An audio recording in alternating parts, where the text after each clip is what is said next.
캘리포니아 납세자라면 누구나 곧 캘리포니아 주로부터 $400의 주정부 수표를 받을 수 있을 것 같습니다. 이는 캘리포니아 전역에서 사상 최고 수준의 기름값을 상쇄하는 데 도움이 될 것입니다. 이러한 조처는 11명의 가주 민주주의원들이 수일 내로 가스 리베이트에 대한 자세한 내용을 발표할 예정입니다. 이번 $400의 수표는 가솔린 구입 비용을 절감하는데 도움이 되도록 고안되었지만 자동차를 가진 캘리포니아 사람들만 제한되지는 않을 것입니다. 등록된 차량이 없더라도 주의 모든 납세자는 수표를 받게 됩니다. 세크라멘토의 ABC10에 따르면 이 프로그램에는 주 예산 흑자 중 $90억 달러가 소요될 것으로 예상된다고 합니다.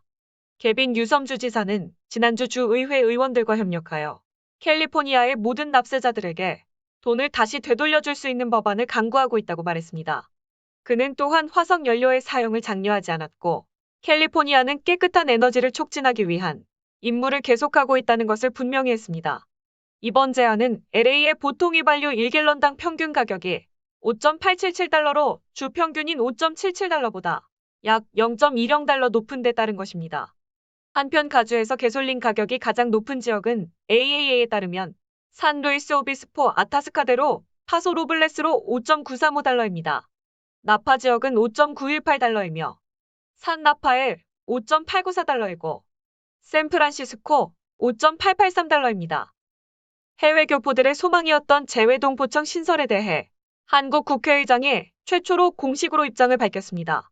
재외동포청 신설에 성큼 다가오는 소식입니다.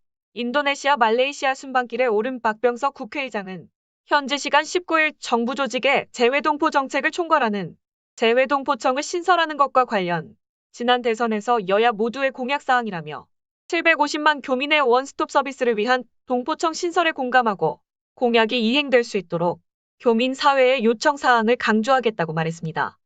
박 의장은 이날 오전 싱가포르 샹그릴라 호텔에서 열린 싱가포르 동포 및 기업인 초청 간담회에서 새 정부가 동포처를 신설해 750만 해외 동포들의 권익을 보호해줬으면 한다는 정영수 글로벌 한상드림재단 이사장의 건의에 이같이 밝혔습니다.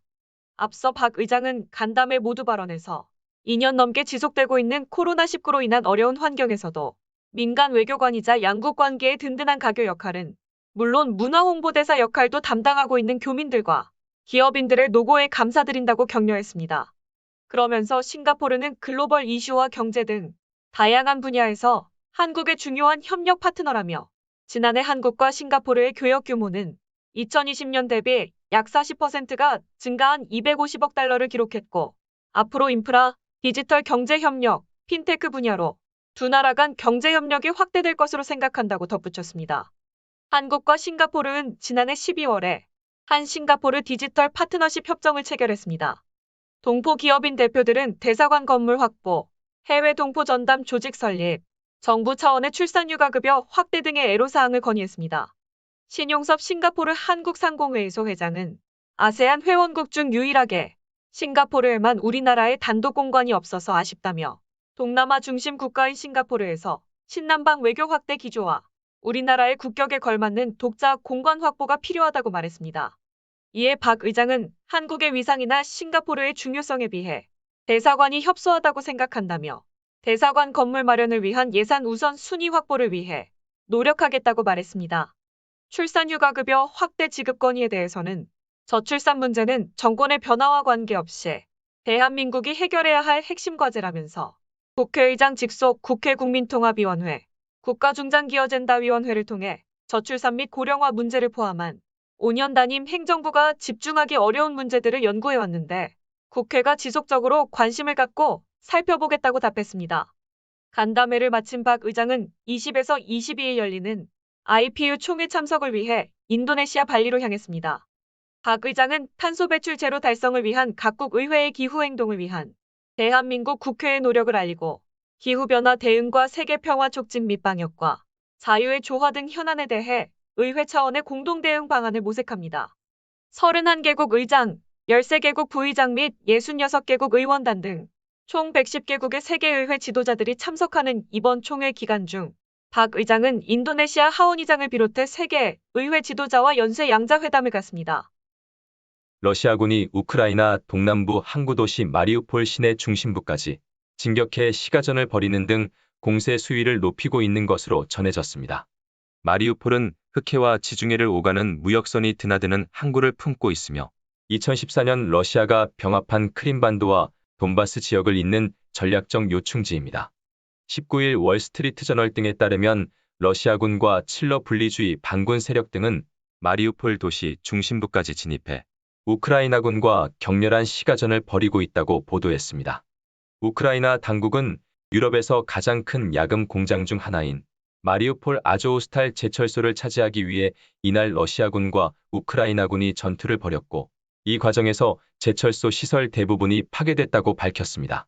몇 주 동안 계속된 폭격과 공격 동안 우크라이나군은 마리우폴의 외곽에 러시아군을 저지해왔지만 상황은 바뀌었다고 월스트리트저널은 전했습니다. 마리우폴 시장실 관계자는 문자 메시지를 통해 싸움은 이미 도시 내부에서 벌어지고 있다고 밝혔습니다. 러시아군이 군사시설뿐만 아니라 병원과 아파트 등 민간 건물도 무차별적으로 폭격하면서 민간인 피해도 확대되고 있다고 보도했습니다. 마리우폴 당국은 전쟁 발발 후 지금까지 2,500명의 민간인이 목숨을 잃었다고 주장했습니다. 지난 16일에는 어린이를 포함해 민간인들이 마리우폴 극장이 러시아 군의 공습으로 파괴되기도 했습니다. 페트로 안드리우시센코 마리우폴 시장 보좌관은 러시아군의 폭격 이후 적어도 130명이 극장에서 구조됐다며 약 1,300명의 사람이 아직 극장 내부에 남아있는 것으로 보인다고 전했습니다. 워싱턴 포스트지는 러시아군이 도시 내부로 더욱 깊숙이 진격하면서 우크라이나군이 도시에 대한 통제력을 잃고 있는 것으로 보인다고 전했습니다. 월스트리트저널은 러시아군이 마리우폴을 점령하게 된다면 러시아의 침략이 시작된 이래 처음으로 우크라이나의 대도시를 점령한 사례가 될 것이라고 덧붙였습니다. 미 국방부와 국가안전보장회의 NSC 근무 경험이 있는 싱크탱크 대서양위원회의 베리 파벨은 마리우폴 점령은 러시아군은 보급 능력 강화와 보다 안전한 기지 운용, 우크라이나에서의 군대 배치 능력 확대를 의미한다고 평가했습니다. 한편 당국에 따르면 지난 5일 동안 4만 명의 마리우폴 시민이 러시아군의 공격을 피해 도시를 떠났고 2만 명이 대피를 기다리고 있다고 밝혔습니다. 지난 14일 러시아와 우크라이나군이 인도적 통로 개설에 합의해 마리우폴에서 민간인 피난이 시작되기 전까지 마리우폴에 남아있던 민간인은 약 35만 명 안팎으로 추산되고 있습니다. 전 세계적으로 오미크론의 감염 증가세가 급격히 둔화되는 상황에 따라 정상적인 생활로 자리를 잡아가려는 시기에 또 스텔스 코로나 변이 바이러스 확산 증가와 출처불명의 변이 바이러스가 발생에 의학계가 긴장하고 있습니다. 특히 코로나의 발생에 시작을 했던 유럽 지역에서의 영국 등 유럽 일부 국가에서 스텔스 오미크론으로 코로나19가 재확산하는 조짐을 보이고 있습니다. 어제인 16일자 뉴욕타임스 NYT 자체 집계에 따르면 영국의 7일간 하루 평균 신규 확진자는 지난달 27일 28,430명으로 오미크론 확산 뒤 최저점을 찍었지만 이후 상승세로 돌아서 15일에는 73,310명까지 올라섰습니다. 프랑스도 이달 4일 53,138명을 기점으로 상승하기 시작해 15일에는 69,702명으로 증가했다고 당국은 보고했습니다. 독일은 이달 초 7일간 평균 1일 확진자 수가 15만 명 수준이었지만 16일 26만 2,593명으로 사상 최고치를 기록했습니다. 영국 등 유럽에서 확산을 이끄는 것은 오미크론 변이의 하위 계통 변이인 BA2인 것으로 보고되고 있습니다. 유전자 증폭 PCR 검사에서 코로나 바이러스임은 감지되지만 오미크론 변이인지는 탐지되지 않아 일명 스텔스 오미크론으로 불리는 변이입니다. 스텔스 오미크론은 전염성이 막강했던 기존 오미크론보다도 80% 정도 전파력이 더 강한 것으로 파악되고 있습니다. 이에 따라 미국도 사태 추이를 지켜보며 긴장하고 있습니다. 그간 미국의 코로나19 상황은 몇 주의 시차를 두고 영국을 따라가는 양상을 보여왔기 때문입니다. 미국의 보건 전문가들은 스텔스 오미크론으로 인한 재확산이 미국도 덮칠 경우 65세 이상 고령층이 이에 대항할 강력한 면역 체계를 갖췄는지가 그 파급력을 결정할 핵심 지표가 될 것으로 예상한다고 CNN 방송이 전했습니다. CNN은 기존의 오미크론 변이 BA1과 스텔스 오미크론 BA2를 비교하면 BA2는 입원으로 이어질 가능성이 작지만 이 변이가 감염시킬 충분한 취약층을 찾는다면 이는 의료 자원의 고갈로 이어질 잠재력이 있다고 지적했습니다. 한편 이스라엘 보건부는 해외여행 후 귀국한 2명의 여행객에 대한 유전자 증폭 PCR 검사에서 오미크론 변이로 불리는 BA.1과 스텔스 오미크론으로 알려진 BA.2가 결합한 새로운 변이가 확인됐다고 밝혔습니다. 이스라엘 보건부는 이 변이는 지금까지 세상에 알려지지 않았던 것이라며 감염자는 가벼운 발열과 두통, 근육 위축 증세를 보였지만 특별한 의료 대응이 필요하지는 않았다고 설명했습니다. 최근 유럽에서 스텔스 오미크론 확산에 대해 백악관 보좌관 앤서니 파우치 박사는 오미크론 변종이 미국 전역에 급속히 확산된 이후 코로나19 감염률이 앞으로 몇 주 안에 증가할 것이라고 경고했습니다. ABC 뉴스는 ABC 뉴스 팟캐스트 스타트 히어에서 앞으로 몇 주 안에 우리의 감소폭이 다소 줄어들거나 심지어 증가하더라도 저는 놀라지 않을 것입니다. 라고 보도했습니다.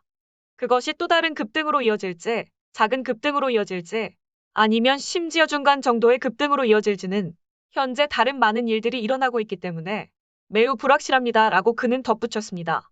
지난 2달 동안 전국적으로 환자 수가 크게 줄었고 새로 발생한 환자 수는 평균 3만 명이 조금 넘었습니다. 그는 이 프로그램에서 파우치의 예측은 중환자실 사용량이 증가하지 않고 있는데 이는 심각한 질병이 발생하지 않는다는 것을 의미한다고 덧붙였습니다. 파우치는 당국자들이 코로나19 대응에 약 225억 달러 이상이 필요하다고 말합니다. 네 번째 코로나19 백신 접종에 대해 알아야 할 5가지가 있습니다.